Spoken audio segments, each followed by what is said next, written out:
In the ancient kingdom of Persia, where vast deserts met towering palaces of marble and gold, a man named Haman rose from obscurity to the heights of power. Born in the shadowed alleys of a distant province, Haman had always harbored a burning ambition that gnawed at his soul like a relentless flame. As a young boy, he watched his father, a lowly scribe, bow and scrape before the nobles who passed through their village. One day, Haman whispered to himself under the starry skies, "I will be the one they bow to." His mother, a gentle woman with weary eyes, often told him stories of their ancestors, the Amalekites, who had been enemies of the Israelites for generations. These tales fueled a deep-seated resentment in his heart, a quiet rage against a people he had never truly known. But Haman was clever, his mind sharp as a dagger, and he learned quickly how to navigate the treacherous waters of court intrigue.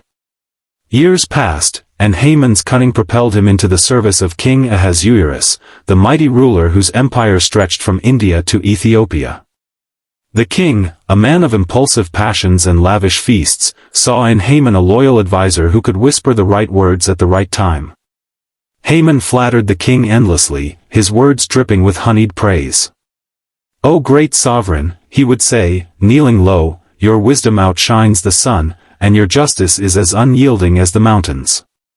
The king, flattered and blinded by his own ego, elevated Haman to the position of prime minister, second only to himself. Now, Haman wore robes of silk embroidered with gold threads, and a signet ring gleamed on his finger, a symbol of authority that made lesser men tremble. Servants scattered flower petals at his feet as he walked the palace halls, and the people of Susa, the capital city, whispered his name with a mix of awe and fear. But amidst this rise to glory, a thorn pricked at Haman's pride, Mordecai, a humble Jew who served as a gatekeeper in the king's palace. Mordecai was a man of quiet integrity, his face etched with the lines of a life lived in faithfulness to his God. Exiled from his homeland, he had adopted his orphaned cousin Esther, raising her as his own daughter in the ways of their people. Esther grew into a woman of breathtaking beauty and inner strength, her dark eyes holding a depth of compassion that drew others to her. Mordecai taught her to pray in secret, to hold fast to their traditions even in a foreign land. "Our God sees all," he would tell her, his voice steady like an anchor in a storm. "He turns the hearts of kings like streams of water." Haman demanded that all bow before him as he passed, a decree from the king himself. Nobles and servants alike prostrated themselves, their foreheads touching the dust. But Mordecai refused. Standing tall at the gate, he would not bend his knee to any man but God. This act of defiance ignited a fury in Haman that consumed him like wildfire. "Who is this insolent fool?" Haman snarled to his aides, his fists clenched. Day after day, the sight of Mordecai's unbowed head gnawed at him, turning his triumphs bitter. In his opulent home, surrounded by his wife Zeresh and his 10 sons, Haman boasted of his wealth and power. "The king honors me above all," he declared, raising a goblet of wine. "Yet this one Jew, Mordecai, robs me of my joy." Zeresh, a woman as ambitious as her husband, leaned forward with a sly smile. "Build a gallows 50 cubits high," she urged. "Hang him upon it, and your peace will return." But Haman's hatred extended beyond one man. It festered into a plot against an entire people. He convinced himself that the Jews were a threat, their customs alien and their loyalty divided. Casting lots, they called it in his tongue, he determined the day for their annihilation, the 13th day of the 12th month, Adar. Approaching the king with feigned concern, Haman said, "There is a certain people scattered throughout your provinces, whose laws differ from all others. They do not obey the king's laws, it is not in your interest to tolerate them." The king, distracted by his own indulgences, handed over his signet ring without question. "Do with them as you please," he replied. Haman sealed the decree, death to every Jew in the empire, man, woman, and child. Riders galloped to every corner of the realm, carrying the edict that spelled doom. In the Jewish quarters of Susa, mourning cloaks replaced joyful garments. Sackcloth and ashes covered the streets as families wept in terror. Mordecai tore his clothes and wailed at the city gate, his cries echoing the despair of his people. Esther, now the queen after winning the king's favor in a beauty contest that had replaced the deposed Vashti, heard of her cousin's distress from her maids. Hidden in the palace's gilded cages, she had concealed her Jewish heritage as Mordecai had advised. But now, the weight of her people's fate pressed upon her like a crushing stone. A messenger from Mordecai arrived with a decree and a plea: go to the king. Beg for mercy for your people. Esther's heart pounded with fear. To approach the king uninvited meant death, unless he extended his golden scepter. I have not been called to him in 30 days, she replied, her voice trembling. Mordecai's response cut deep: do not think that because you are in the palace, you will escape. If you remain silent, relief will come from another place, but you and your family will perish. Who knows but that you have come to your royal position for such a time as this?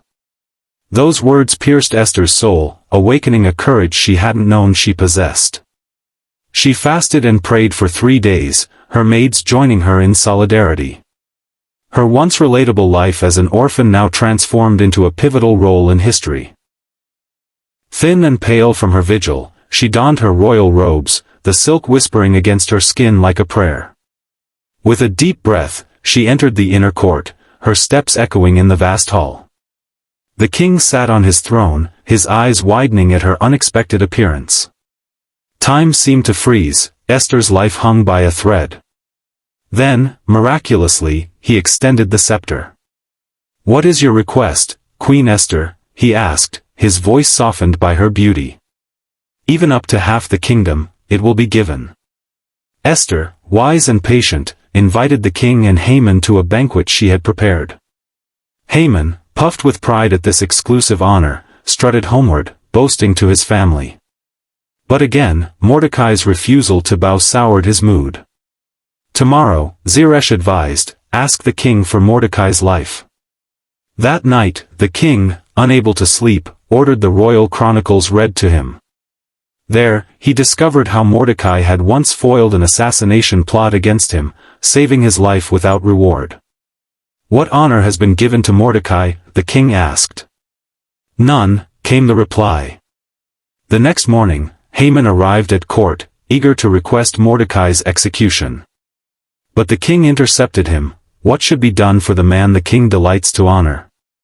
Haman, assuming it was himself, described a lavish parade, royal robes, a crown, and a horse led through the city with proclamations of the king's favor. Excellent, the king exclaimed. Do all this for Mordecai the Jew. Haman's face drained of color, humiliation burned in his chest as he led his enemy through the streets, proclaiming his honor. Rushing home, he poured out his woes to Zeresh and his friends. If Mordecai is of Jewish descent, they warned, you will surely fall before him. At the second banquet, Esther revealed her plea. With tears glistening in her eyes, she fell at the king's feet. If I have found favor with you, spare my life and my people. We have been sold for destruction. The king, shocked, demanded, who dares to do this? Esther pointed a trembling finger, the adversary is this wicked man, Haman. Haman's blood ran cold, he begged for mercy at Esther's feet, but the king stormed out in rage. Returning, he misinterpreted Haman's desperation as an assault on the queen. Hang him on the gallows he built for Mordecai, the king commanded. Haman's fall was swift and merciless. The gallows he had erected claimed his own life, his body swinging in the wind as a testament to his folly. His 10 sons met similar fates in the ensuing conflicts. The king gave Esther Haman's estate, and Mordecai was elevated to prime minister. A new decree allowed the Jews to defend themselves, turning the tide. On the appointed day, they triumphed over their enemies, not through vengeance, but justice. The Feast of Purim was established, a celebration of deliverance, with gifts and joy filling the streets. Yet, in the quiet aftermath, Esther reflected on the emotional whirlwind. She had faced her deepest fears, loss of identity, rejection, death, and emerged stronger. Mordecai, once a gatekeeper, now wore the signet ring, his faithfulness rewarded. The story of Haman taught a profound lesson. Pride and hatred blind us, leading to ruin, while humility and courage, rooted in faith, bring redemption.